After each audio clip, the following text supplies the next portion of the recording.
do you make a road trip better? Do it with 30 or so other cars and a good group of mates. That's exactly what Aussie Tech's pub run is. What started off as a little bit of banter between friends has turned into a yearly tradition that blends good mates, fast cars, questionable life choices into one seriously epic weekend away. It's a weekend of cruising, catching up, chatting, laughing and checking out a few workshops if we've got time between beers. Welcome along to Aussie Tech's pub run.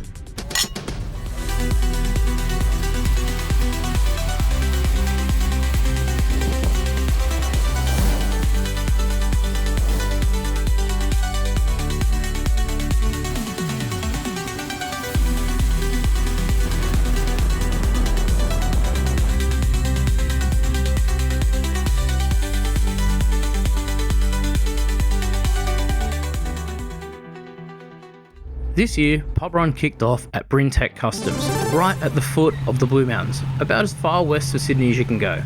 These guys usually focus on LS conversions and customising BMWs, but today, their focus was primarily getting us fed and filled with enough caffeine to make the trip north without any issues. After Brekkie, I took a look through the compound. Every corner had a surprise.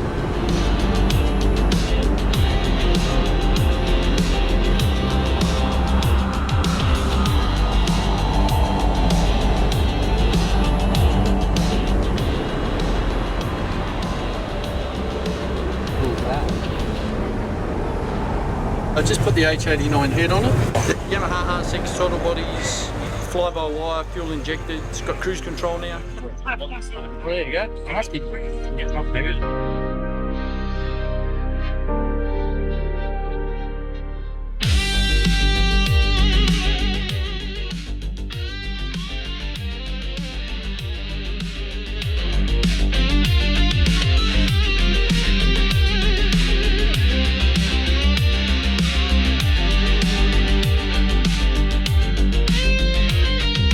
Well, we've caught up with the old school crew, we've introduced ourselves to some of the new guys, we're full of coffee and we're ready to go. I think it's time to head north. Next stop, Sheffield Group, 200 kilometres and about 2 hours away, up near Newcastle.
The magical chicken of Newcastle. I'll see it.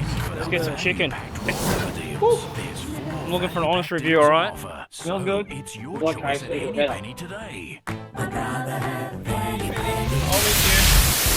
Filled to the brim with Henny Penny's greasy goodness, Dan and I rejoined the rest of the gang. They were already over at the Sheffield Group, a designer and manufacturer of some really high-end cutting equipment and tools.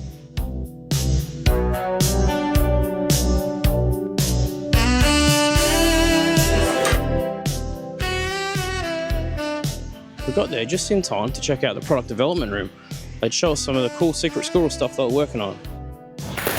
We have another product which is called a deep cut step drill. There's 2 of those there. They come in various sizes.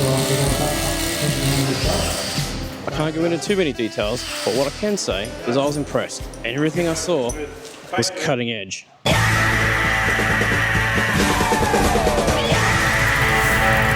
And just like that, it was time to move again.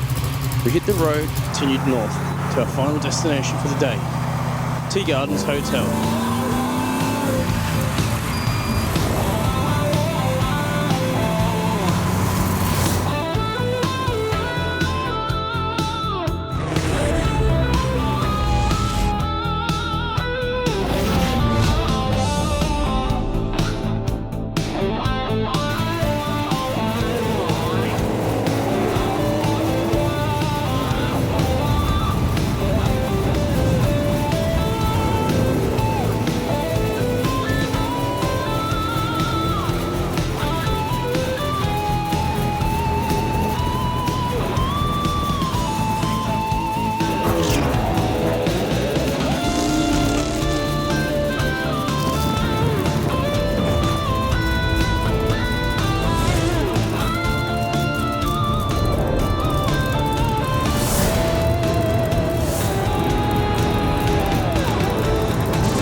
Two seconds later.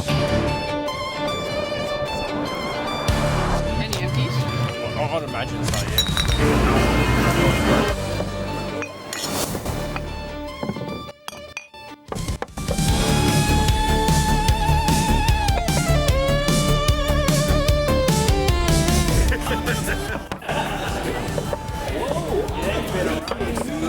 Last night the air was thin, but the view was wide. I guess the sky held the clouds like a picture frame. Made it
I'm still not sure how, but even after a couple of heavy nights, most of us still managed to get up early enough to give the cars a quick wipe before convoying down to the Tea Gardens Hawk's Nest Motorfest.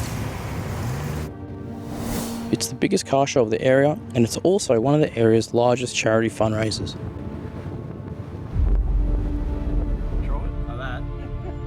It gives us a chance to chat with some of the local gearheads and check out the cars that would otherwise be hidden. Alright, enough chat. Let's go take a look. So on that note, if you haven't got a raffle ticket, they're right here. There are 5 lovely ladies waiting to take your donations.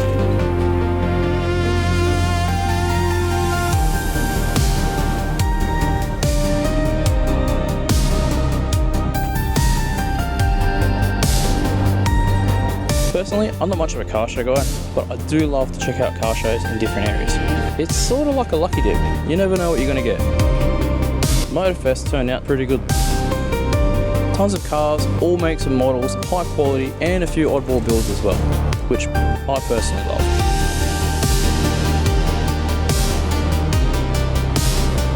Turn around, show your shirt. Your pirate shit and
Pobra, day 3.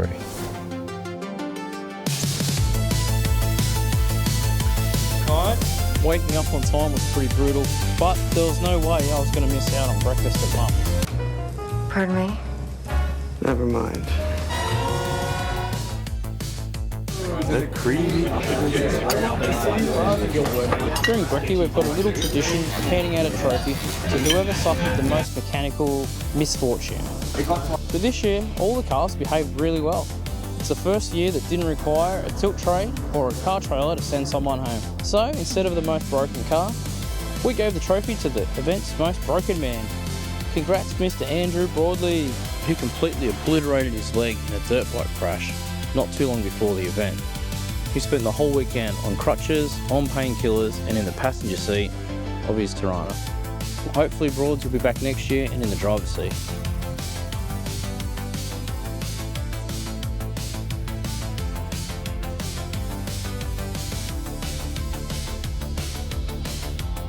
After our relaxing breakfast, all that was left to do was to pack up, check out, transform and roll out. We had one more destination to hit. And yes, it does involve another pub. This is pub run after all. Having the destination halfway home gave the pack one more chance to cruise together as a unit before we all had to disband and break up and sadly eke back to reality. I don't want to sound soft, but pub run was more than just an awesome weekend away for me. It was kind of like therapy. Not only did it remind me of why I got into cars in the first place, but it also gave me just a nice little break from the daily grind. And I didn't realise how much I needed that break until the other side of it. If you haven't got together with your mates for a while, and you haven't hit the road, either for just a big day trip or a weekend away, message your mates right after this and organise something ASAP. If you think you're too busy and it'll be too hard to squeeze in, you're exactly the person I'm talking to. You need a road trip more than anybody.